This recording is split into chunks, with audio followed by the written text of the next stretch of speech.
Assalamualaikum warahmatullahi wabarakatuh.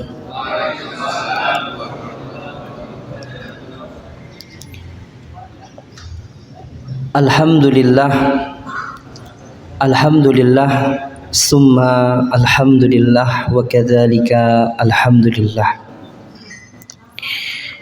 Alhamdulillahi rabbil alamin, wa bihi nasta'in wa ala umurid dunya waddin, wassalatu wassalamu ala ashrafil anbiya'i wal mursalin Muhammadin Mustafa Rasulul Amin al-mab'usu bid-dinil qawim wa manhajil mustaqim, arsalahullahu rahmatan lil alamin wa imaman bil muttaqin.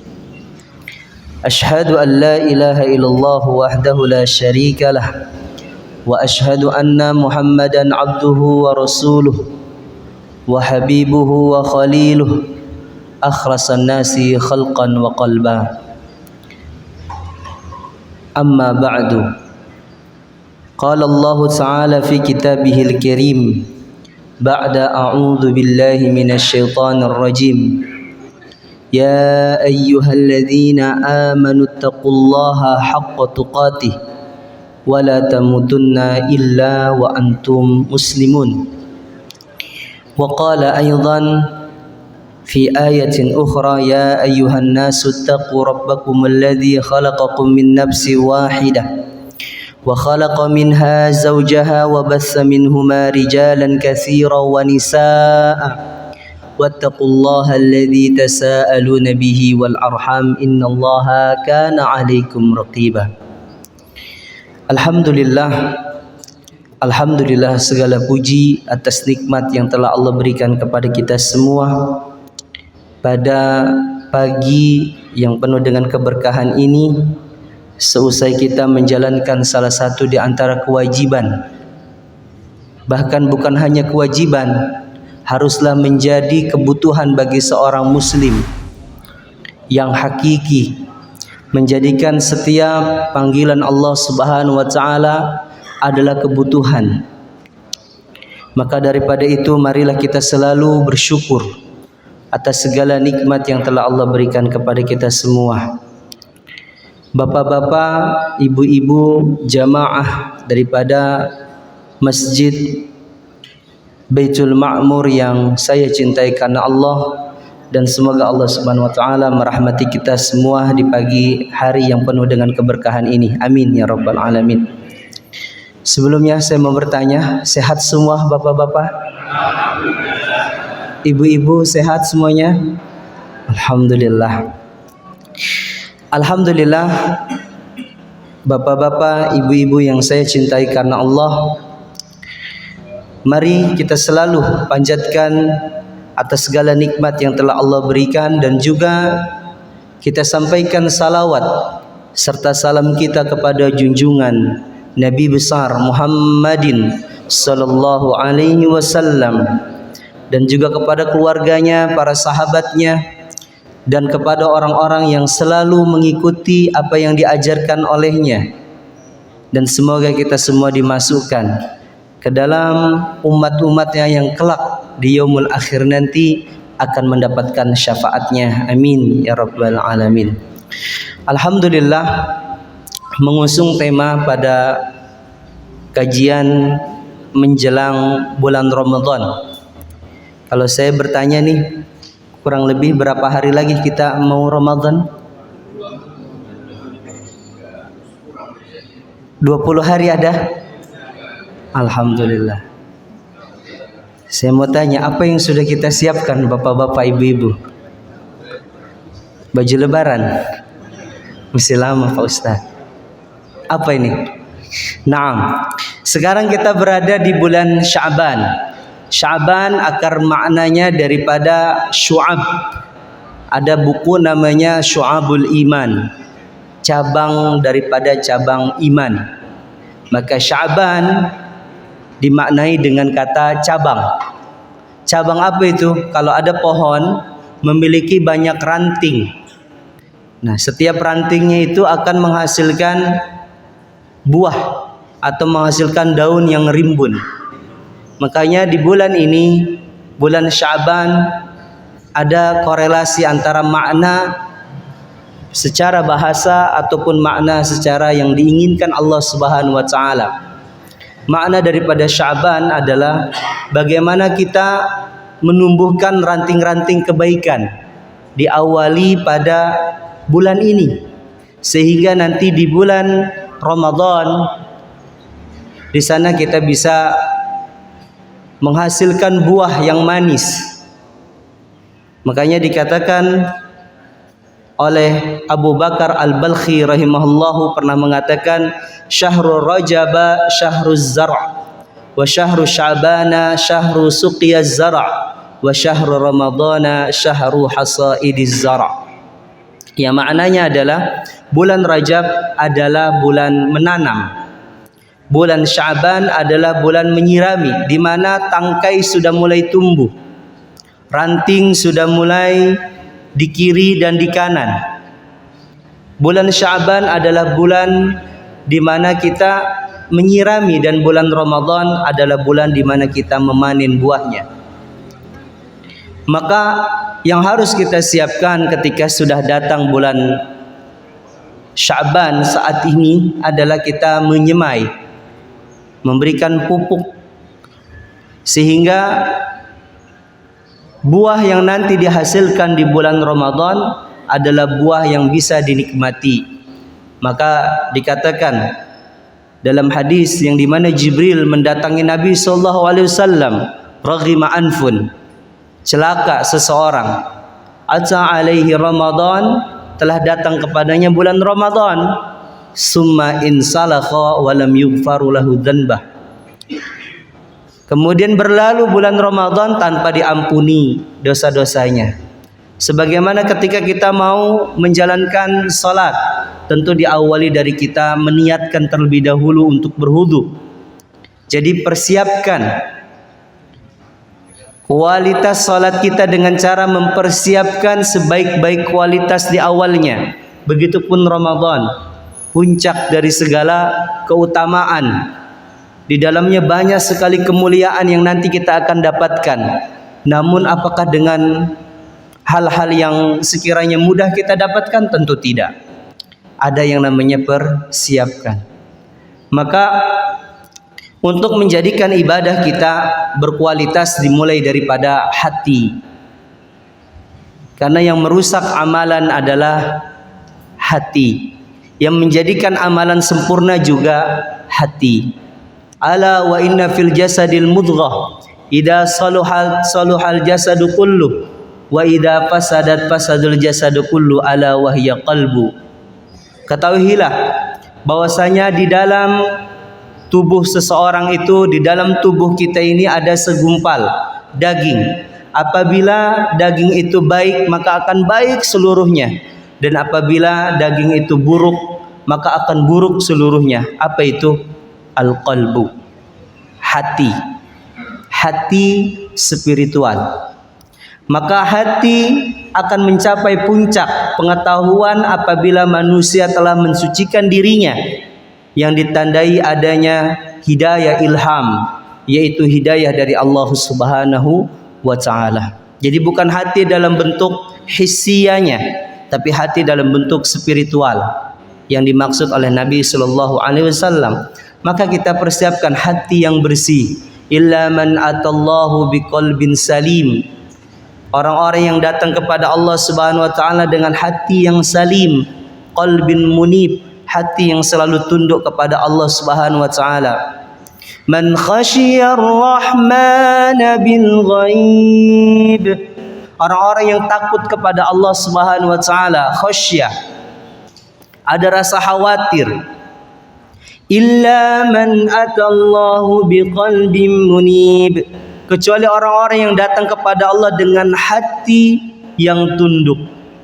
Maka ketika kita berada di hadapan Allah Subhanahu wa taala, yaumul la yanfa'u malu wala banun, hati di mana, hari di mana tidak ada lagi manfaat mal, harta, banun, anak-anak, kecuali hati yang datang kepada Allah dengan tunduk. Maka boleh jadi Ramadan yang nanti yang akan datang adalah Ramadan yang terakhir bagi kita. Ramadan pasti akan datang setiap tahun hatta yaumul akhir. Namun apakah kita bisa bertemu dengan bulan Ramadan? Tentu tidak ada jaminan. Maka daripada itu persiapkan dengan sebaik-baik persiapan untuk menjemput bulan Ramadan. Ayyuhal aba'a fillah wa ummahati fillah wa ikhwa wa akhwati fillah al-ahibbah. Bapak-bapak, ibu-ibu, saudara dan saudariku yang saya cintai karena Allah. Maka untuk mengetahui dan mengenal Allah Subhanahu wa taala, Ibnu Qayyim Al-Jauziyah memberikan rumus yang disebut dengan trilogi Ibnu Qayyim. Yang pertama adalah mengenal penyakit dan obatnya. Dan yang kedua adalah pancaran hati. Dan yang ketiga adalah perindu surga.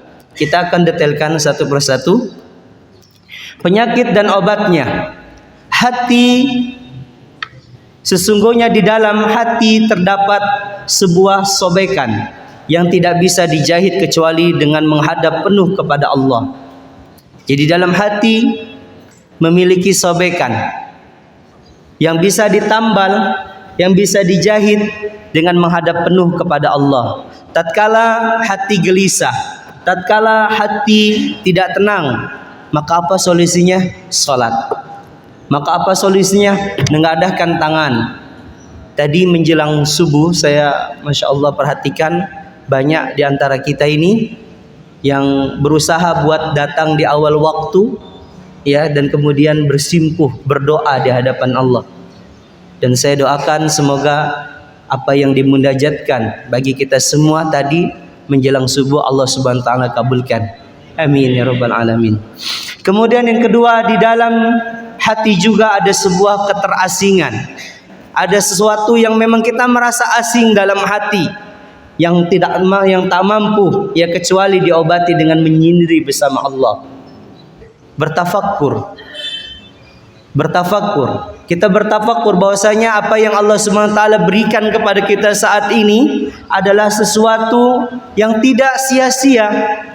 Allah berikan kesehatan, Allah berikan rizki kepada kita, Allah berikan istri yang cantik, suami yang tampan, Allah berikan anak-anak kepada kita, anak-anak yang menggemaskan, anak-anak yang subhanallah. Bukan sia-sia, syukuri. Ketika hati merasa terasing dengan apa yang ada saat ini, dengan apa yang kita miliki, apa obatnya? Menyendiri, bertafakkur kepada Allah Subhanahu wa ta'ala. Bangun di sepertiga malam, ya, kemudian berdoa kepada Allah Subhanahu wa ta'ala, bertafakkur. Dalam waktu malam, para da'ab min salihin, kebiasaan orang saleh itu membagi 3 waktu. Yang pertama adalah mereka menggunakan waktu malam harinya untuk salat. Kemudian yang kedua adalah untuk qiraatil Quran, membaca Al-Quran. Dan yang ketiga adalah untuk bertafakkur seraya berdoa kepada Allah Subhanahu wa taala. Kemudian yang ketiga, di dalam hati juga ada sebuah kesedihan. Terkadang hati merasa lemah, maka kesedihan ini tidak mampu diseka, tidak mampu dihilangkan kecuali dengan kebahagiaan yang tumbuh karena mengenal Allah Subhanahu wa taala dan ketulusan berinteraksi dengannya. Jadi kita datang ke masjid, datang ke majelis ta'lim untuk menghilangkan kesedihan. Makanya Allah Subhanahu wa taala memberikan banyak sekali keutamaan bagi orang-orang yang mendatangi masjid untuk mendengarkan majelis ta'lim, untuk menunaikan ibadah. Datang daripada hadis Nabi sallallahu alaihi wasallam, majtama'a qaumun fi baitin min buyutillah. Tidaklah berkumpul. Saat ini kita sedang berkumpul baitin min buyutillah, di salah satu daripada rumah Allah. Sekarang kita berada di rumah Allah. Kemudian apa yang dilakukan? Yatsluna kitab Allah, dibacakan ayat-ayat Al-Quran. Wa yatadarasuna fima bainahum, dan kita mempelajarinya saat ini. Kecuali akan turun kepadanya ghasyiyat alaihim rahmah, akan turun kepadanya ketenangan. Kalau kita ingin mencari ketenangan hati di mana? Di masjid, bukan di klub, bukan di tempat-tempat wisata yang pulang ke rumah capek. Tapi kalau datang ke masjid ada yang capek? Tidak ada. Datang ke tempat wisata, oh saya mau ke puncak, oh saya mau ke pantai. Kira-kira apa yang kita bawa pulang dari sana? Rasa lelah, rasa capek. Namun kalau pulang dari masjid, hati berbunga. Pasti, ya. Apalagi kalau dapat nasi Jumat. Nggak usah beli makan mah. Nggak usah beli makan, ya. Ini udah ada nih nasi Jumat. Masya Allah. Jadi senang hati. Ya, bagaimana untuk menghilangkan rasa sedih dalam hati? Kebahagiaan yang tumbuh karena Allah dengan cara yang dituntunkan oleh baginda Rasulullah sallallahu alaihi wasallam tentunya. Kemudian di dalam hati juga terdapat sebuah kegelisahan. Kegelisahan, gelisah hati, tak tenang hati, yang tidak mampu ditenangkan kecuali dengan berkumpul karena Allah. Sekarang kita berkumpul. Mungkin di antara kita ada yang nasibnya sama. Mungkin dulu ya jalan tobatnya juga sama. Mungkin dulu hidayah yang Allah berikan juga sama. Mungkin dulu Allah Subhanahu wa taala mengujinya dengan ujian yang sama. Sehingga bagaimana saling sharing, bagaimana kita berinteraksi. Nabi sallallahu alaihi wasallam mengatakan, orang yang mencintai karena Allah, orang yang membenci karena Allah, orang yang berkumpul karena Allah dan berpisah karena Allah, faqad istakmalal iman. Ya, maka dia telah menyempurnakan keimanannya. Kita sekarang berkumpul dengan teman-teman kita saat ini bukan karena ada bisnis. Jangan. Ya, kita berkumpul sama teman kita di masjid, ya, nanti ya di 10 hari terakhir didatangkan misalkan imam ya dari luar negeri untuk memimpin salat selama 10 hari terakhir. Kita beriktikaf di sana, kita berinteraksi, berngobrol dengan satu sama lain dengan teman-teman kita. Landaskan itu berkumpul karena Allah, bukan berkumpul karena membahas bisnis. Ya, jadi berkumpul karena Allah Subhanahu wa taala dan meninggalkan kegelisahan itu menuju Allah. Hilangkan. Ya, saya dulu ya pernah diuji oleh Allah Subhanahu wa taala dengan diberikan musibah. Kemudian oh saya juga sama. Ya udah kalau gitu apa ya? Apa yang kita lakukan nih? Ya udah kita tinggalin aja. Tinggalinnya menuju apa? Allah Subhanahu wa taala. Allah mengatakan fa idza faragta fansab wa ila rabbika farghab. Apabila engkau telah selesai dalam satu urusan, maka kembalilah kepada Allah Subhanahu wa taala dan kerjakanlah urusan setelahnya. Kemudian yang kelima, di dalam hati juga terdapat gejolak api. Terkadang ya hati selalu menggebu-gebu, hati selalu membara. Mungkin untuk mengungkapkan sesuatu yang baik, ya terlalu cepat kita menyerap apa yang disampaikan mungkin oleh orang lain. Maka ini perlu ada filter. Perlu ada filter. Apa filternya? Keridhaan atas perintah Allah. Apa niatmu belajar? Apakah untuk memodohi orang lain? Apakah untuk menilai orang lain? Apakah untuk menjadikan dirimu lebih mulia daripada orang lain? Tidak. Kadang gejolak itu ada, betul? Kita belajar udah tahu, oh orang lain bodoh. Saya nih yang lebih tahu. Oh, kenapa itu seperti itu? Itu salah. Dinilai orang lain. Maka gejolak yang ada di dalam hati ini dapat diredamkan dengan cara apa? Ridho dalam menerima perintah Allah, menjauhi larangan Allah. Kenapa Anda tidak bermaksiat kepada Allah? Karena saya tak mau kalau diri saya masuk neraka. Kenapa tak mau masuk neraka? Karena saya tahu ancaman Allah Subhanahu wa taala. Kemudian ridha dengan keputusan Allah. Al-qadha. Ada seorang preman pernah mendatangi saya. Dia berkata, Pak Ustadz ngajar ngaji kan? Pak Ustadz ngajar ta'lim kan di mana-mana? Iya, saya bilang. Ini kan saya sudah banyak dosa Pak Ustadz. Terus saya tanya, Bapak dosanya apa? Banyak Pak Ustadz. Apa aja dosa kayaknya udah pernah saya lakukan. Terus Bapak sadar nggak akan dosanya? Saya tanya. Ya saya sadar. Cuman saya bingung Pak Ustadz. Bagaimana mau bertobatnya nih? Saya masih diterima nggak? Saya bilang, selama Anda masih ada keinginan tobat, disitulah pintu kebaikan Allah buka. Kenapa harus menghindar dari panggilan Allah? Tapi saya tatonya banyak Pak Ustadz. Dia bibirnya itu ditindik ya. Kemudian hampir tangannya itu penuh dengan tato. Mirip seperti yang biasanya kita temui di itulah, di lampu merah atau di angkot ya. Saya bilang, kalau memang ada kebaikan, Allah Subhanahu wa taala telah membukakan ini. Anda bertanya sama saya ini merupakan takdir Allah. Anda mau tahu berarti bagaimana jalan tobat, maka mari kita bertobat. Saya juga punya dosa yang mungkin tak lepas dari kekurangan. Subhanaka la ilma lana illa ma 'allamtana. Apa yang kita sampaikan adalah apa yang Allah Subhanahu wa taala arahkan. Kalau ada keburukan itu datang dari saya, dan apabila ada benarnya semata-mata Allah Subhanahu wa taala yang datangkan. Saya bilang gitu. Jadi kita tak lepas dari kekurangan dan kesalahan. Maka ketika ada keinginan tobat, itulah sebaik-baik anak Adam. Kullu bani Adam khata'un wa khairul khata'inat tawwabun. Saya sampaikan, seluruh bani Adam itu punya salah, dan sebaik-baik orang yang bersalah adalah yang mau bertobat. Alhamdulillah. Habis itu dia terima kasih. Pak Ustadz, saya terima kasih. Insya Allah saya mau tobat nanti. Saya tanya, namanya siapa Pak? Namanya siapa Bang? Nama saya Bang Jack. Dia bilang, namanya Bang Jack. Siapa nama aslinya? Zakaria Ustaz. Bagus. Nabi, saya bilang. Iya, saya dari kecil memang dipanggilnya Jack aja Pak Ustaz. Itu obrolan saya waktu di angkot ya. Dia supir angkot Teluk Naga sini nih, Waru ya.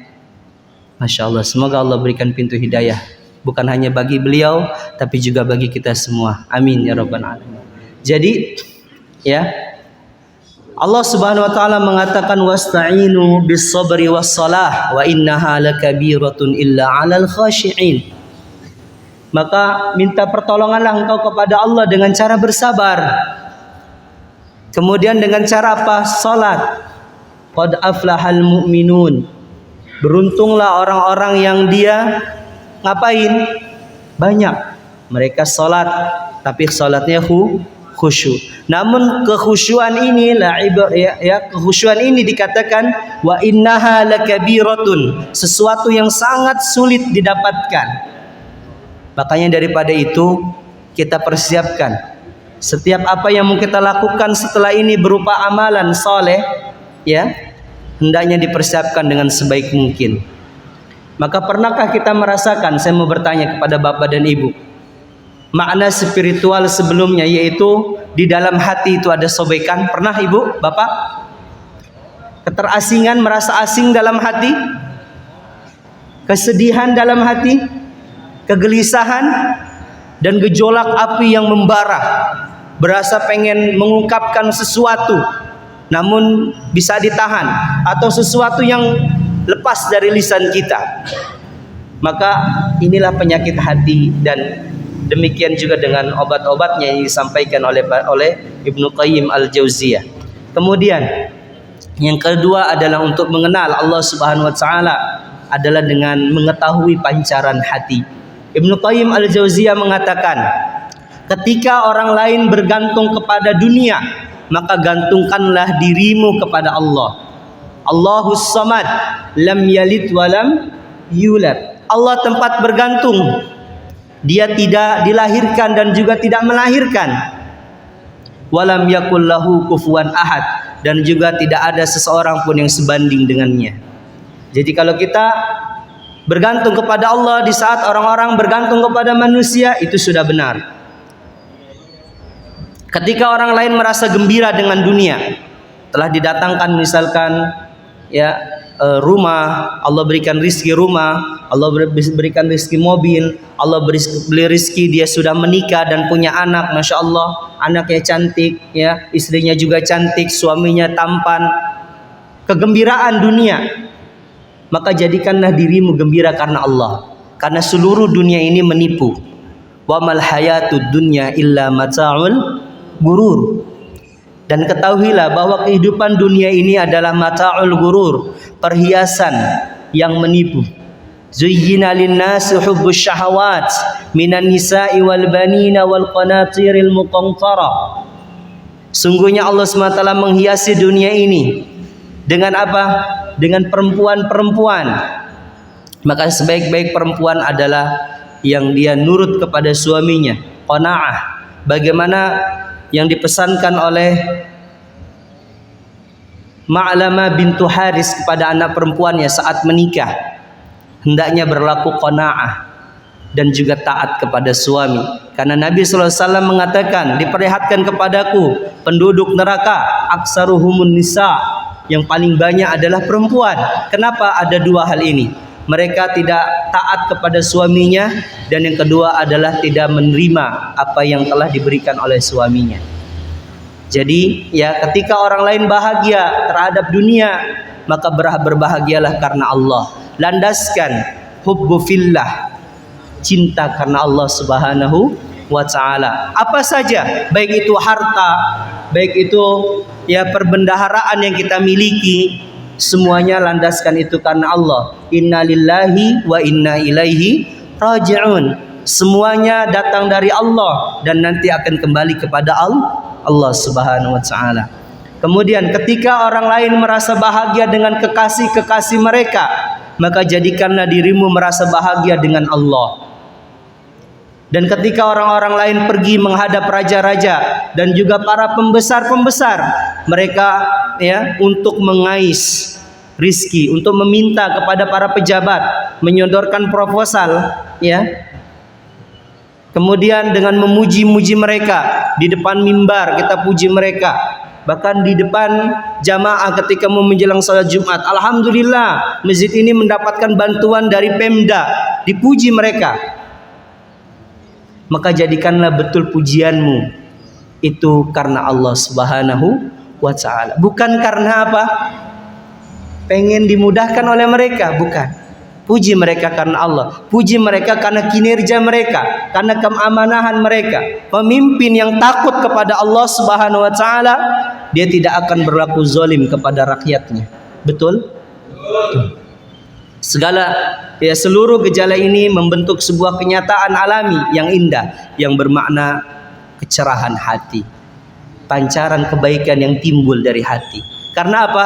Semuanya karena Allah Subhanahu wa ta'ala. Kemudian yang ketiga adalah trilogi perindu surga. Ibnu Qayyim al-Jauziyah rahimahullah mengatakan, jangan pernah putus asa untuk teguh. Saya ulangi, jangan pernah putus asa untuk teguh menunggui gerbang meskipun engkau terusir. Jangan pernah putus asa menunggui gerbang yang ya, meskipun di sana engkau terusir. Jangan pernah berhenti untuk memohon kepada Allah Subhanahu wa ta'ala meski engkau tertolak. Maka begitu gerbang telah terbuka, segeralah masuk selayaknya seorang tamu yang tadi undang. Kemudian tengadahkan tanganmu di depan gerbang dan segera berkata, unsurni, tolonglah. Saya adalah orang miskin, bersedekahlah untuk saya. Saya ulangi pernyataan ini, coba dipahami dengan baik. Jangan pernah putus asa untuk teguh menunggui gerbang meskipun engkau terusir. Jangan pernah berhenti untuk memohon meskipun engkau tertolak. Begitu gerbang dibuka, maka segeralah masuk selayaknya seorang tamu yang tak diundang. Dan kemudian tengadahkanlah tanganmu di gerbang dan seraya berkata, tolonglah, saya adalah orang miskin, bersedekahlah untuk saya. Apa makna dari ucapan Ibnu Qayyim al-Jauziyah? Coba kita pahami. Allah Subhanahu wa ta'ala meminta kita jangan pernah berputus asa untuk mengharapkan rahmat Allah. Mungkin doa yang kita panjatkan saat ini tak kunjung datang, tak kunjung Allah Subhanahu wa taala berikan. Maka jangan pernah berputus asa untuk berdoa kepada Allah Subhanahu wa taala. Meskipun doa-doa kita belum dikabulkan. Dan juga jangan pernah berhenti untuk memohon meski engkau tertolak. Kamu memiliki kemaksiatan yang mungkin kamu pakai dalam diri kamu. Nabi sallallahu alaihi wasallam mengatakan, "Wa mat'amuhul haram, wa mashrabuhul haram, wa malbasuhul haram, fa anna yustajabu lah." Pakaian kita mungkin pakaian yang dihasilkan dengan cara yang haram. Minuman kita yang kita minum, makanan-makanan kita yang kita makan itu dari hasil yang haram. Fa anna yustajabulah. Maka bagaimana Allah akan mengabulkan doa kita? Introspeksi diri kita lagi.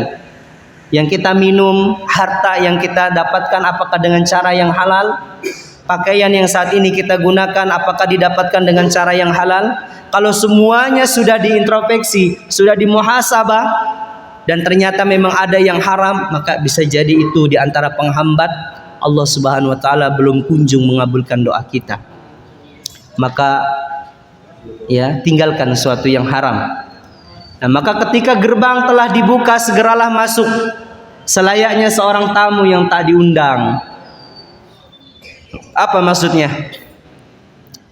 Ketika Allah Subhanahu wa taala telah membuka, Allahu yanzilu fis sama'id dunya, Allah Subhanahu wa taala turun ke langit dunia pada sepertiga malam.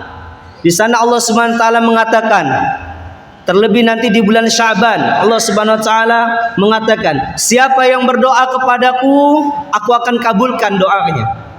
Siapa yang meminta ampun kepadaku, akan aku ampuni kesalahannya. Siapa yang diminta untuk dilancarkan segala rizkinya, maka aku akan lancarkan seluruhnya. Langsung berdoa. Kita bangun sepertiga malam cepat-cepat, angkat tangan kita, berdoa kepada Allah Subhanahu wa taala. Tak perlu kita izin sama pasangan. Mas atau Neng, saya mau sholat ya. Nggak perlu. Langsung bangun, doa kepada Allah. Selayaknya orang yang tak diundang. Kemudian pujilah Allah Subhanahu wa taala. Allahumma innaka anta khairur raziqin. Allahumma innaka anta khairul fatihin. Allahumma innaka antal ghafurus syakur. Doa. Nah, di antara adab agar Allah Subhanahu wa taala mengabulkan doa kita ada 3. Yang pertama adalah awali setiap doa kita pujian kepada Allah. Jadi jangan langsung minta, ya Allah, saya minta ini, besok saya mau jual tanah, semoga tanahnya laku. Ya Allah, saya besok mau ngelamar kerja, semoga pekerjaan saya ini mendapatkan. Jangan langsung. Puji Allah. Kalau kita dipuji sama anak sebelum anak minta sesuatu, seneng nggak? Pasti dikasih nggak? Umi cantik. Abi, masya Allah ganteng. Ade mau beli permen boleh? Kira-kira dikasih nggak?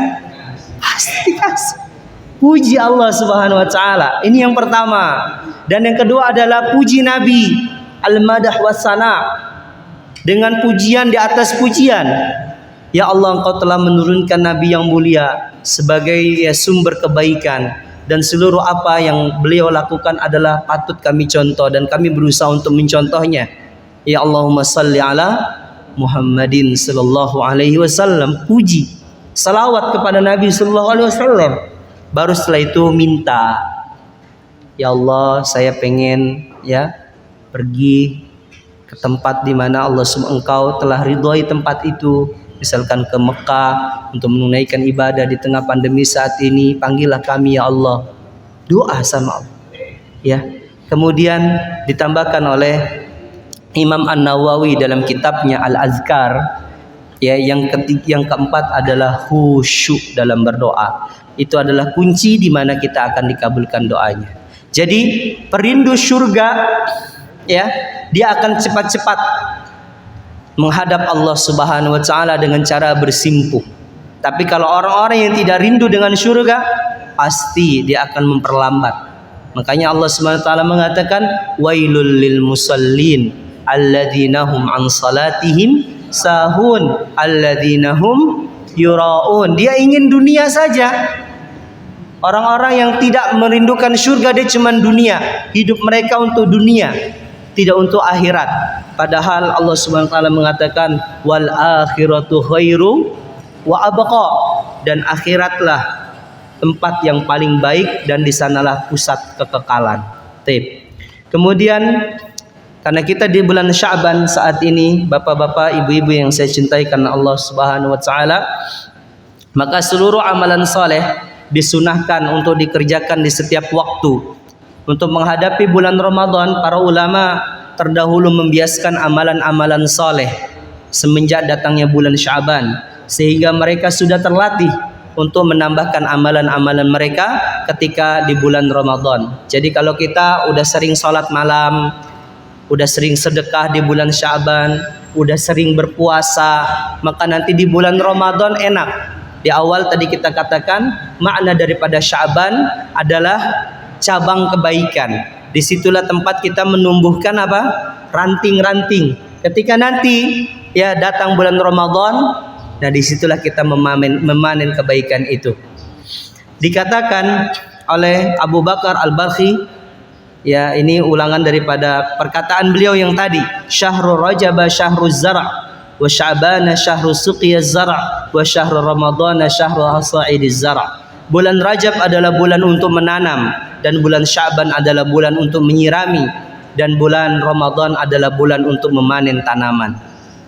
Abu Bakar Al-Balkhi juga mengatakan masalu syahri Rajab karrihi wa masalu Sya'bana masalul ghais wa masalu Ramadana masalul matar wa man lam yazra' wa yagris fi Rajab wa lam yaski fi Sya'bana fa kaifa yuridu ay yaqsida fi Ramadan. Perumpamaan bulan Rajab itu seperti rih, seperti angin. Angin yang kalau mau turun hujan kira-kira ada angin enggak? Ya, kalau orang Betawi bilang kalau tiba-tiba hujan biasanya ada orang mati melotot. Jadi kalau lagi terang-terang tiba-tiba hujan gitu ya, nggak ada angin, nggak ada apa, katanya ada orang yang matinya melotot. Ya, nah itu nggak benar ya, nggak benar. Jadi ya bulan Rajab itu diperumpamakan seperti angin, ya. Wa masalu Sya'bana masalul ghais. Dan juga bulan Sya'ban itu diperumpamakan seperti awan, awan yang mendung, ya, awan yang mendung. Wa masalul Ramadana masalul matar. Dan permisalan bulan Ramadan adalah seperti hujan. Hujan keberkahan, hujan kebaikan. Hujan di mana banyak sekali berlipat gandaan. Ada yang bisa ngitung ya hujan yang rintik yang jatuh ke bumi? Nggak ada. Nah, maka Ramadan itu banyak kebaikan yang tidak bisa dihitung jumlahnya. Pak Ustadz, itu kalau di bulan Ramadan ada suatu malam namanya Lailatul Qadar, betul? Kalau kita beribadah di malam itu, bagaikan kita beribadah berapa? 1000 bulan. Ya, itu bukan kita sholat, pahalanya 1000 bulan Bapak, bukan. Kita baca Quran, pahalanya 1000 bulan, bukan. Dikatakan oleh Imam Nawawi rahimahullah, dikatakan setiap huruf yang kita baca dilipat gandakan 1000 bulan. Subhanallah. Alif Lam Mim. Ada berapa huruf? 3. Di hari biasa pahalanya 1 sampai dengan 10. Di bulan Ramadan satu huruf pahalanya berapa? Seperti 1000 bulan. Inna likulli hasanatin. Sungguhnya setiap kebaikan saat itu, satu huruf kebaikan dilipat gandakan 1000 bulan. Subhanallah. Makanya jangan sampai kita tinggalkan bulan Ramadan ya dengan begitu saja tanpa melakukan amalan soleh. Biasakan tilawatil Quran pada setiap malam harinya. Wa man lam yazra' wa yagris fi Rajab. Barang siapa yang dia tidak memanen, ya, tidak menanam suatu tanaman di bulan Rajab, kemudian dia tidak menyiraminya, maka bagaimana dia akan memetik hasil nanti di bulan Ramadan? Jadi sekarang biasakan diri kita untuk menanam tanaman ini dan menyiraminya, sehingga nanti bulan Ramadan hasil yang kita gapai jauh lebih besar. Kemudian karena di bulan saat ini adalah bulan Ramadan, ya saya ingin menyampaikan amalan-amalan di bulan Sya'ban. Tentu ya sebelum di bulan Sya'ban ini ya kita beramal soleh, bersihkan hati kita dulu ya, sehingga amalan kita pasti diterima oleh Allah Subhanahu Wa Taala kalau hati kita ini bersih. Maka saya bagi ada 3 waktu di bulan Sya'ban ini. Yang pertama adalah waktu khusus di bulan Sya'ban, yaitu pada siang hari, kemudian di malam hari, dan juga di hari-hari Sya'ban. Yang pertama adalah amalan-amalan sunnah yang bisa kita lakukan di siang hari adalah puasa. Datang daripada hadis Ibunda Aisyah radhiyallahu anha, lam yakunin Nabi sallallahu alaihi wasallam yasumu syahran aqsan min Sya'ban fa innahu kana yasumu Sya'bana kullah. Lam yakun, aku tak pernah. Dalam hadis riwayat lain dikatakan lam yaron Nabi, aku tidak pernah melihat Nabi sallallahu alaihi wasallam melakukan puasa full ya 1 bulan penuh kecuali bulan Ramadan. Dan aku tidak pernah melihat beliau lebih banyak berpuasa sunnah melebihi di bulan Sya'ban. Artinya apa? Rasulullah SAW hampir sama menunaikan puasa di bulan Sya'ban dengan menunaikan puasa di bulan Ramadan. Ramadan beliau menunaikan ibadah dengan berpuasa secara full, dan juga di bulan ya Sya'ban beliau juga menunaikan puasa secara full. Hadis ini sahih, diriwayatkan oleh Bukhari dan juga Muslim. Datang juga hadis daripada Usama bin Zaid radhiyallahu an. Haddatsani Usama bin Zaidin qala qultu ya Rasulullah lam ara tasumu syahran min syuhur ma tasumu min Sya'ban qala dzalika syahrun yaghfulun nas anhu baina Rajab wa Ramadan wa huwa syahrun turfa'u fihi al-a'mal ila rabbil alamin fa uhibbu ay yurfa'a amali wa ana sha'im. Ini kata Nabi. Diriwayatkan daripada Usama bin Zaid. Usama bin Zaid ini adalah anak ya daripada Zaid bin Harisah. Zaid bin Harisah ini adalah anak angkat Rasulullah sallallahu alaihi wasallam. Jadi bisa dikatakan Zaid bin Sabit ini cucu angkat Nabi sallallahu alaihi wasallam. Pastinya dekat dengan Nabi.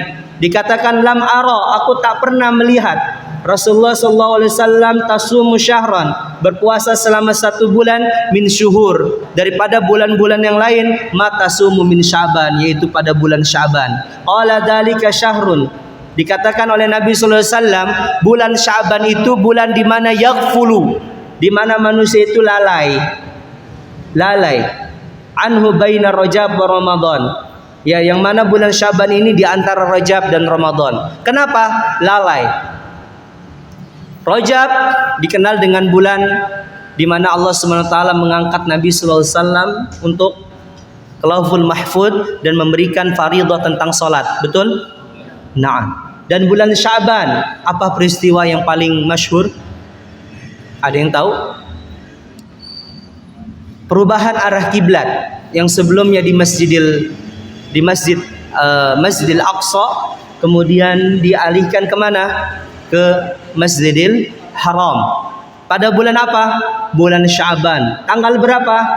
8 Hijriah, tanggal 11. Di mana Allah Subhanahu wa taala mengutamakan bulan Sya'ban ini ya untuk kiblat, ya merubah kiblat dari Masjidil Aqsa ke Masjidil Haram. Tapi banyak di antara kita lalai terhadap ya bulan Sya'ban ini. Padahal Nabi sallallahu alaihi wasallam mengatakan ya bulan Sya'ban ini adalah bulan turfa'u fihil a'mal, yang setiap hari. Ada yang mengatakan ya nisfu Sya'ban Pak Ustadz yang diangkat, enggak. Justru hari-hari di bulan Sya'ban ini Allah SWT mengangkat amal kita, bukan di pertengahannya, bukan khusus di pertengahan, namun di pertengahan bulan Sya'ban ada kemuliaan yang nanti kita akan bahas dalilnya. Jadi Allah SWT mengangkat di hari-hari bulan Sya'ban ini apa? Setiap amal soleh kita.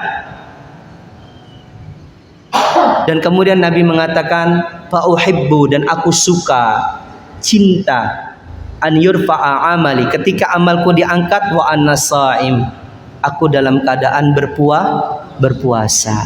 Bapak berpuasa hari ini? Udah ngopi tadi ya? Masya Allah. Ya, besok puasa Bapak Ibu ya. Iya, ya. Banyak para ulama-ulama, terutama informasi tahun lalu yang saya dapati, ya, itu meninggal ketika di bulan Sya'ban.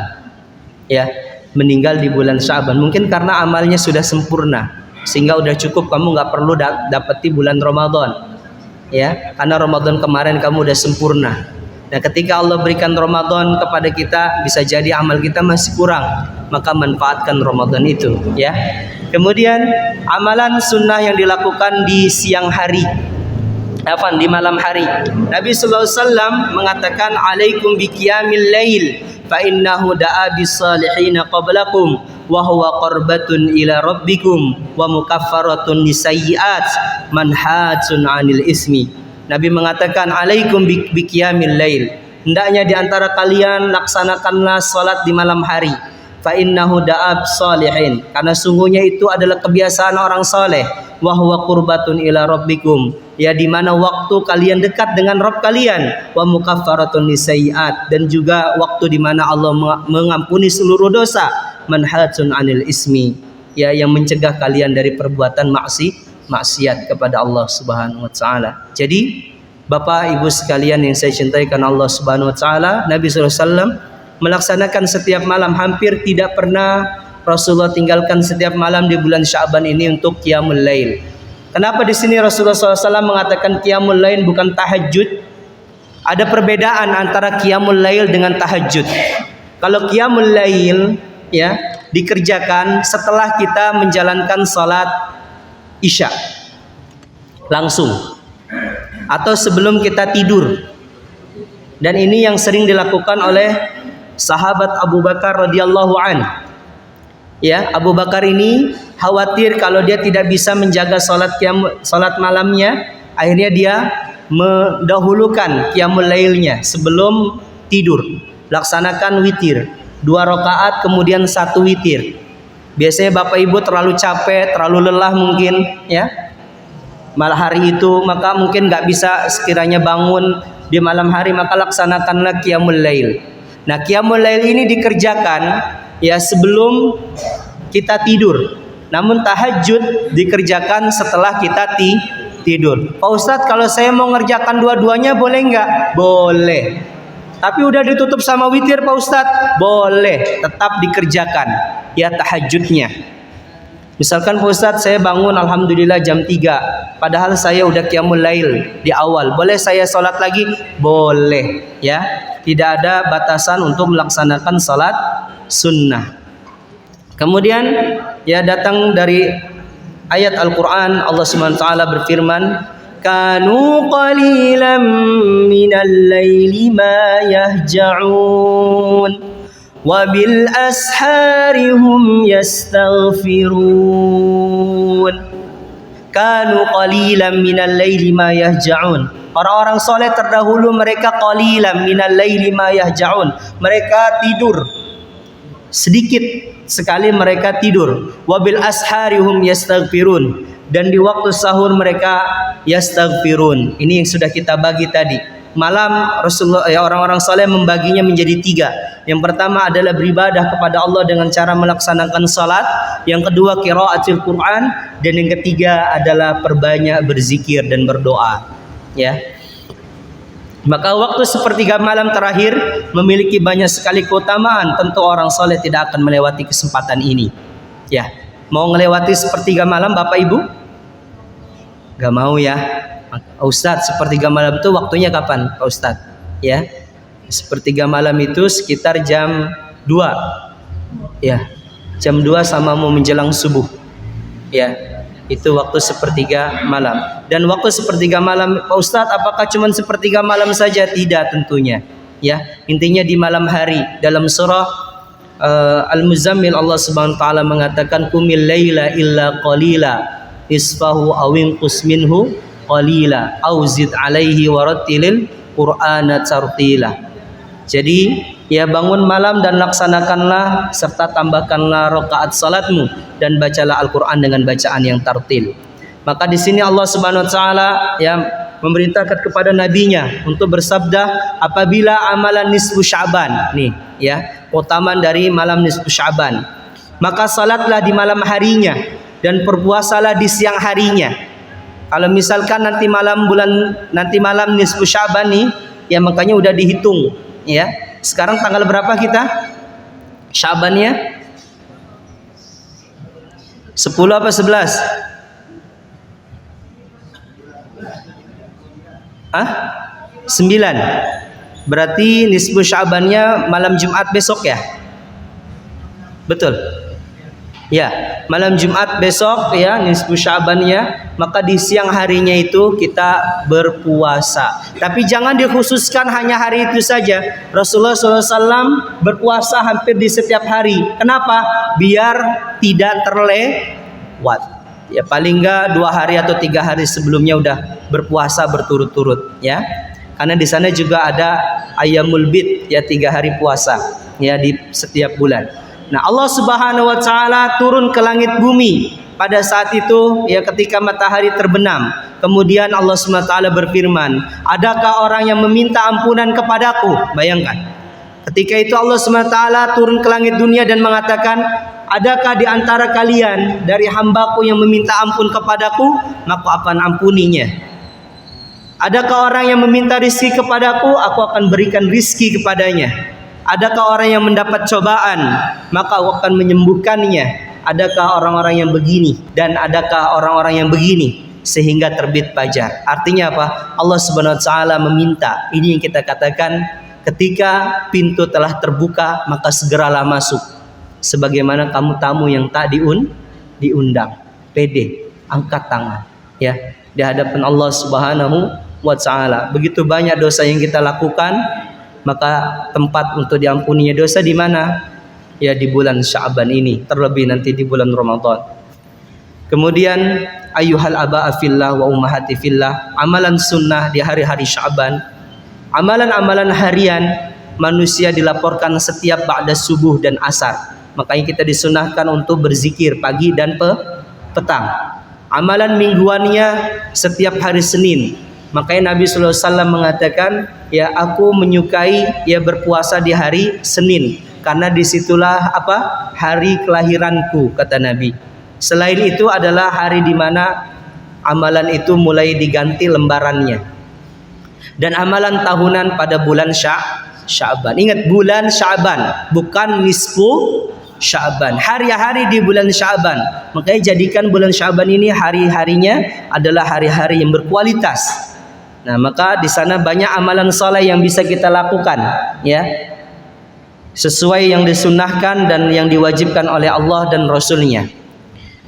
Hari-hari perbanyak, ya, hari-hari Sya'ban hendaknya kita memperbanyak. Yang pertama adalah dengan tilawatil Quran, membaca Al-Quran, karena banyak melipat gandaan kebaikan. Yang kita tahu adalah satu kebaikan ditambahkan, dikalikan 10, 10 dikalikan 100, 100 dikalikan 1000. Maka bayangkan setiap satu huruf Allah ganjar ya 10 kebaikan, dan kemudian Allah hapuskan 10 kesalahan. Enak nggak ibu bapak? Enak. Umat Nabi Muhammad itu umurnya pendek, tapi amalannya itu kualitas. Beda dengan umat-umat sebelumnya. Bahkan umatnya Nabi Musa, kalau pengen dosanya diampuni, mereka harus menyakiti diri mereka atau mengeluarkan darah, sebagaimana yang masih dilakukan oleh orang-orang Syiah. Pada 10 Muharram mereka harus menyakiti apa? Tubuh mereka. Dengan cara apa? Ya, mengetok-ngetokkan golok ke kepala begini. Ya, kalau darah yang keluarnya itu banyak, maka semakin banyak dosa yang diampuni. Mau kayak gitu Bapak Ibu? Menyakiti nggak kira-kira? Umat Nabi Muhammad mudah. Dengan cara apa? Beristighfar. Sayyidul istighfar. Baca Al-Quran. Kebaikan itu akan kita dapatkan insya Allah. Kemudian yang kedua adalah sedekah. Sedekah ini tak melihat waktu, ya, baik siang ataupun malam hari, kapan saja kita bersedekah, ya. Usahakan sedekahnya ini adalah sedekah yang mengalir pahalanya sampai kita akhirat kelak, ya, seperti wakaf, ya, ataupun infak, yang dimana pernah kita bahas ini waktu pembahasan tentang apa? Wakaf, ya.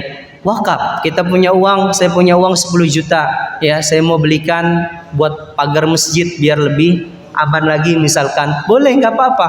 Selama itu masih digunakan, pahalanya akan selalu mengalir. Saya ingin berikan kipas, saya ingin berikan AC misalkan.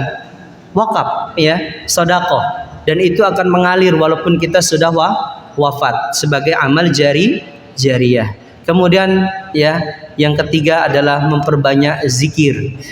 Nah, di sini saya ingin memberikan beberapa keutamaan daripada zikir. Yang pertama adalah zikir dengan membaca tasbih. Bunyinya gimana kalau tasbih, Bapak Ibu? Subhanallah wa bihamdih. Ya, subhanallahil azim. Nabi mengatakan kalimatani khafifatani sakilatani fil mizani habibatani ila rahman. Dua kalimat yang ringan, yang berat di timbangan dan dicintai oleh Ar-Rahman, Allah Subhanahu wa taala. Apa itu? Subhanallahi wa bihamdi subhanallahil azim. Kemudian ada salah satu, ya, kalimat tasbih. Ya, Allah Subhanahu wa taala mengatakan subhanallah wa bihamdi adada khalqih wa ridha nafsih wa zinata arsyih wa midada kalimatih. Ada yang hafal doanya? Zikir itu? Coba kita baca bareng-bareng, ya. Subhanallah wa bihamdi adada khalqih wa ridha nafsih wa zinata arsyih wa midada kalimatih. Ya, ini doa yang Nabi sallallahu alaihi wasallam ajarkan kepada istrinya. Saat apa? Saat i'tikaf di dalam masjid yang bernama Zuwairiyah bintu Barra. Ya, Nabi sallallahu alaihi wasallam mengajarkan kepada istrinya kalimat ini dibaca, ya, ketika menunggu matahari terbit. Bunyinya gimana tadi? Hafal? Baca sekali lagi, ya. Subhanallah wa bihamdi adada khalqih wa ridha nafsih wa zinata arsyih wa midada kalimatih. Manfaatnya apa, Pak Ustadz? Ya, manfaatnya sangat luar biasa. Dikatakan dalam hadis Nabi sallallahu alaihi wasallam, laqad qultu ba'daki arba'a kalimatin salasa marrat law wuzinat min qiltati mundul yauma lawazantuhunna. Kalau sekiranya kebaikan dengan dosa kita itu ditimbang jadi satu akan banyak, maka dengan kalimat ini itu lebih banyak kebaikannya. Itu timbangannya, kebaikannya. Kalau kita baca kalimat ini dalam sehari, ya, di pagi hari, ini masuk dalam zikir pagi petang. Nanti dibaca aja, buka zikir pagi petang. Ya, pahalanya apa? Seberat dengan amalan kebaikan dan amalan keburukan kita kalau ditimbang. Banyak apa enggak berarti? Ya, ini diantara kartu as, dimana ketika orang sudah berat amalan keburukannya, Allah Subhanahu wa taala membuka hatinya, kemudian, ya, ada kalimat ini, maka ditimbang dan beratlah timbangan kebaikannya, dan udkhilal jannah, dan Allah Subhanahu wa taala akan memasukkan dia ke dalam surganya. Maka bapak-bapak, ibu-ibu sekalian yang saya cintakan Allah Subhanahu wa taala, kebaikan sebesar zarrah akan dihitung sebagaimana amalan soleh. Lakukan amalan soleh di bulan Sya'ban ini. Jangan remehkan bulan Sya'ban, ya, karena bulan Sya'ban adalah bulan di mana kita menumbuhkan ranting-ranting kebaikan, dan nanti di bulan Ramadan kita akan memanen kebaikan itu. Taib. Ya, demikianlah pembahasan yang bisa saya sampaikan pada pagi yang penuh dengan keberkahan ini. Saya ucapkan jazakumullahu khairan katsira. Taib. Alhamdulillah, sebelum kita tutup ada beberapa pertanyaan di sini. Yang pertama adalah mengapa Nabi sallallahu alaihi wasallam memperbanyak puasa pada bulan Sya'ban? Taib. Nabi sallallahu alaihi wasallam memperbanyak puasa di bulan Sya'ban karena, ya, Nabi sallallahu alaihi wasallam mengetahui bahwa di bulan Sya'ban ini hari-harinya adalah diangkat seluruh amalan kebaikan, amalan baik atau amalan buruk. Dan Nabi sallallahu alaihi wasallam mengatakan, ya, wa uhibbu an yurfa'a amali wa ana sha'im. Dan aku senang ketika amalanku itu diangkat, ya, dalam keadaan aku berpuasa. Nabi yang sudah dijamin masuk surga masih berpuasa. Para ulama, para sahabat ridwanullahu alaihim ajma'in, mereka masih berpuasa. Kita yang bermaksiat di pagi hari, di malam hari, kita yang tidak dijamin surga, kita yang sekiranya tidak diturunkan kepada kita ayat Al-Quran, kita nggak mau puasa, maka perbanyak puasa. Kalau kita masih merasa punya banyak dosa dan harus merasa. Kemudian pertanyaan yang kedua, ada sekitar 5 pertanyaan. Amalan-amalan apa yang dilakukan sahabat pada hari-hari di bulan Sya'ban? Baik. Amalan dilakukan oleh para sahabat ridwanullahu alaihim ajma'in, salafus saleh, ya, sebagaimana yang dilakukan oleh Nabi, yaitu perbanyak puasa, kemudian bersedekah, kemudian apalagi berzikir yang tadi saya sampaikan, ya, kemudian membaca Al-Quran, karena melihat begitu banyak kemuliaan di bulan Sya'ban. Kemudian yang ketiga, saya pedagang yang berjualan jam 4 sore sampai dengan 10 malam. Kalau salat maghrib, kalau salat maghrib alhamdulillah bisa berjamaah. Tapi waktu isya kadang kita bimbang. Kita salat isya tepat waktu atau salat isyanya entar habis jualan. Mana yang lebih utama, apalagi pas Ramadan. Naam. Ini banyak ya. Terutama mau bukaan iftar pasti kan? Naam. Jadi ada seorang ayah yang dia 1 tahun tuh sibuk kerja. Ini kisah nyata. Kemudian datang padanya bulan Ramadan, ya. Kemudian ditanya, ayah, selama bulan-bulan biasa ayah tuh sibuk banget sih kerja. Kenapa ayah ketika bulan Ramadan datang itu kayaknya udah nggak kerja lagi? Terus apa kata dia? Ya, selama ini aku sibuk kerja itu untuk mempersiapkan hari berkualitas. Coba ibu bapak terapkan ya. Ini sebelum Ramadan ibu mengais rizkinya banyak atau enggak perbekalan ya buat lebaran ibarat kata ya. Jadi jualannya digiatin sehingga ketika bulan Ramadan kita benar-benar fokus. Jualan ya udah ala kadarnya aja. Habis nggak habis sudah dikasih ke masjid. Ya biasanya kan habis sholat tarawih pada lapar kan. Kasih jualannya ke masjid infak gitu kan, itu bisa kita lakukan. Namun ya fenomena yang terjadi ini udah terlanjur Pak Ustadz, bentar lagi bulan Ramadan, tabungan saya masih nipis, maka apa yang saya lakukan? Taib. Di sini permasalahannya sholat ya. Taib. Untuk laksanakan sholat isya ya, memang ada fadilah di sana, ada perintah bahwasanya seutama sholat isya itu adalah diakhirkan. Namun ada fadilah lagi ya, di antara salat yang paling baik adalah salat berjamaah begitu. Sebaik-baiknya tinggal mau pilih yang mana. Mau dua-duanya ya sudah, nanti diakhirkan tapi tetap berjamaah. Gimana caranya berjamaah? Nggak ada. Di masjid di Indonesia ini nggak ada yang namanya salat isya ya di tengah malam. Nggak apa-apa, salat isya dulu. Nggak akan rizki itu ketukar. Buat yang bapak nih ya, atau bagi kita yang jualan, rizki Allah tuh tidak ada yang ketukar. Hari itu sama aja bapak. Kalau kita mengenal Allah, mengenal tadi sobekan hati, keterasingan, kesedihan, kegelisahan hati, gejolak ya hati, kita pahami dengan cara kita mengenal Allah, insya Allah ya dunia ini sebagaimana apa? Tidak lebih mulia daripada 1 ekor sayapnya nyamuk. Iya, nggak akan ketuker pasti. Fungsinya apa? Yakin, ya yakin dulu. Kalau nggak yakin gimana? Kita kalau mau nikah sama perempuan atau mau menikah sama seorang laki-laki kan yakin dulu kalau dia bakal jadi imam saya. Kalau nggak yakin gimana mau menikah? Maka kata Nabi, intalaqud dunya wa antum ragimah. Maka ceraikanlah dunia, kamu akan mendapatkan ghanimah yang sangat banyak. Apa itu ghanimahnya? Kebaikan. Mangkanna himmatuhul akhirah fal akhiratu yakfihi. Kalau siap orang yang menginginkan cita-cita, maka akhiratlah cita-cita yang paling baik.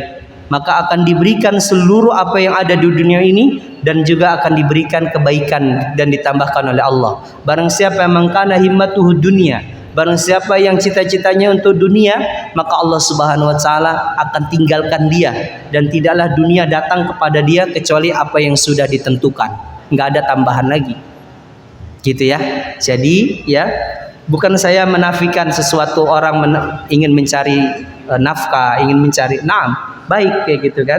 Cuman ya sholat isya lah nggak apa-apa. Kalau untuk tarawehnya boleh di malam hari, boleh sendiri boleh. Karena sholat ya taraweh itu tidak tidak diwajibkan untuk berjamaah, tapi disunnahkan untuk berjamaah karena sunnahnya para sahabat, terutama sunnahnya Umar ibnu Khattab radhiyallahu anhu yang melaksanakan sholat taraweh secara berjamaah. Dan sebelumnya pernah dilakukan oleh Nabi sallallahu alaihi wasallam, dan kemudian ditingkatkan lagi jamaahnya pada zaman Umar ibnu Khattab radhiyallahu anhu.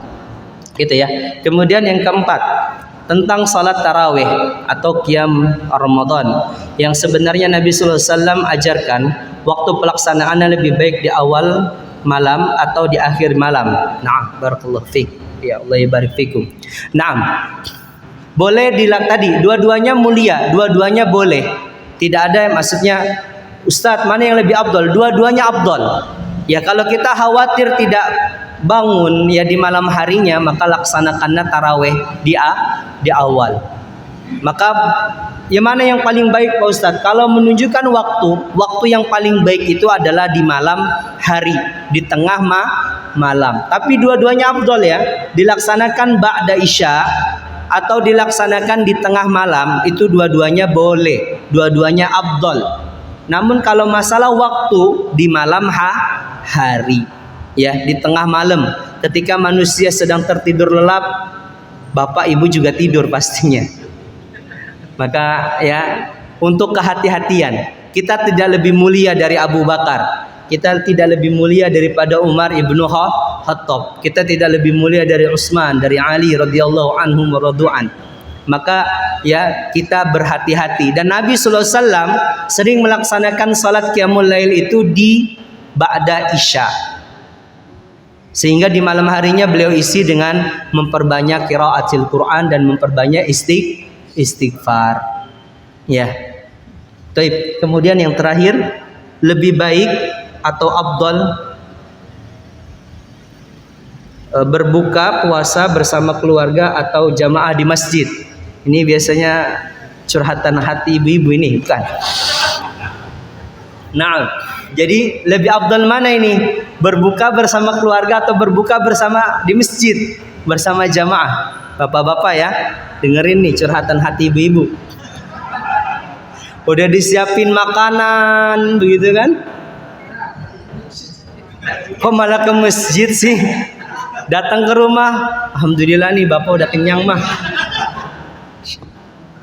Ya, jadi ya mana yang lebih baik? Dua-duanya baik ya. Buka berpuasa berjamaah di keluarga juga berjamaah kan, sama anak dan istri. Di masjid juga sama, dua-duanya juga berjamaah ya, sama para jamaah. Namun sebaiknya adalah berjamaah di rumah. Jadi berbuka puasanya di rumah. Namun kalau nggak ada makanan ya di masjid aja. Ya, jadi di rumah ya bersama keluarga kita pimpin doa sambil ngajarin anak. Banyak kebaikan yang kita dapatkan ketika kita berbuka puasanya di mana? Di rumah. Kalau anak kita masih kecil, ajarin, nak sini nak, doa nak sebelum buka puasa ya. Dhahabat dhama'u wabtalatil uruqu wa sabatil ajru insyaallah. Allahumma lakasumtu wa bika amantu ala rizkika aftartu bi rahmatika ya arhamar rahim. Doa apa saja ya Allah, doa. Makanya Nabi sallallahu alaihi wasallam menganjurkan ketika mau menjelang puasa, buka puasa, memperbanyak berdoa sambil ajarin anak kita. Ya ini dua-duanya afdal ya. Mau di masjid atau di rumah. Namun kalau kita di rumah bakal banyak kebaikan yang bisa kita dapatkan. Tapi dengan syarat TV-nya dimatiin ibu bapak ya. Jangan dinyalain TV-nya. Ya, ntar tiba-tiba ada beduk gitu kan. Rupanya bukan buka puasa, iklan susu sama iklan Indomie. Jadi ya sebaik-baik buka puasa ya kita lihat dulu manfaat dan mudarat manfaatnya ya. Kita lihat manfaatnya mana yang lebih banyak yang bisa kita dapatkan. Dua-duanya boleh. Ya, makanya dikatakan dalam kaidah fikhiyah, idza tazahama bainal hammi quddimal aham. Apabila ada dua hal yang sama-sama penting, yang sama-sama afdol, maka ya kedepankanlah yang paling afdol. Standarnya apa? Dilihat dari manfaatnya. Saya punya uang nih, Pak Ustadz. Saya nggak punya rumah. Saya mau beli rumah atau mau pergi umroh. Mana yang mau diambil? Pergi umroh atau mau beli rumah? Dilihat manfaatnya. Kalau mungkin kita sakit-sakitan, yakin gak ada umur ya bulan depan, ya udah pergi umroh. Tapi kalau misalkan kita sehat walafiat, ini dilihat dari sebabnya ya, asbab. Ya udah, ya beli rumah dulu, nanti bisa umroh. Begitu. Jadi lihat manfaatnya. Dua-duanya penting, bertabrakan. Maka kedepankanlah yang lebih penting. Alhamdulillah. Sepertinya sudah selesai pertanyaannya. Mungkin demikian Bapak-bapak, Ibu-ibu yang saya cintai karena Allah Subhanahu wa taala, ya. Sungguh banyak amalan di bulan Sya'ban yang bisa kita lakukan, dan terakhir saya tutup dengan ucapan para salafus saleh. Ya, didatangkan daripada hadis ya Nabi sallallahu alaihi wasallam ketika mengutarakan tentang keutamaan bulan puasa, dan kemudian salah seorang sahabat Nabi yang bernama Ajib mengatakan bahwa kanu minas salaf, dulu orang-orang terdahulu ya, para salafus saleh, sahabat, tabi'ut tabi'in, mereka itu 6 bulan sebelum Ramadan berdoa agar disampaikan pada bulan Ramadan. Setelah mereka di bulan Ramadan dan Ramadan berakhir, mereka berdoa lagi selama 6 bulan. Berdoanya apa? Pertama, agar disampaikan dengan bulan Ramadan lagi, dan yang kedua, agar seluruh amalannya ya selama bulan Ramadan itu diterima oleh Allah Subhanahu wa taala. Makanya di waktu kita saat ini nih ya, di waktu dimana kita berdoa kepada Allah agar kita disampaikan dengan bulan Ramadan. Allahumma balighna Ramadan wa barikna Sya'ban. Taib. Alhamdulillah, demikianlah belajar kita dan kajian kita pada pagi yang penuh dengan keberkahan ini. Yang benar hanya milik Allah dan kurang dari kejahilan saya. Semoga ada ilmu, ada pelajaran yang bisa diambil dan bisa bermanfaat bagi kita, bagi keluarga kita, dan juga bagi orang-orang yang berada di sekitar kita. Aqul qouli hadza fastaghfirullah li wa lakum wa lisairil muslimin wal muslimat min kulli dhanbin innahu huwal ghafurur rahim. Aqul qouli hadza. Kita akhiri pertemuan ini dengan baca doa qaflul majlis. Subhanakallahumma bihamdika asyhadu an la ilaha illa anta nastaghfiruka wa natubu ilaik. Assalamualaikum warahmatullahi wabarakatuh.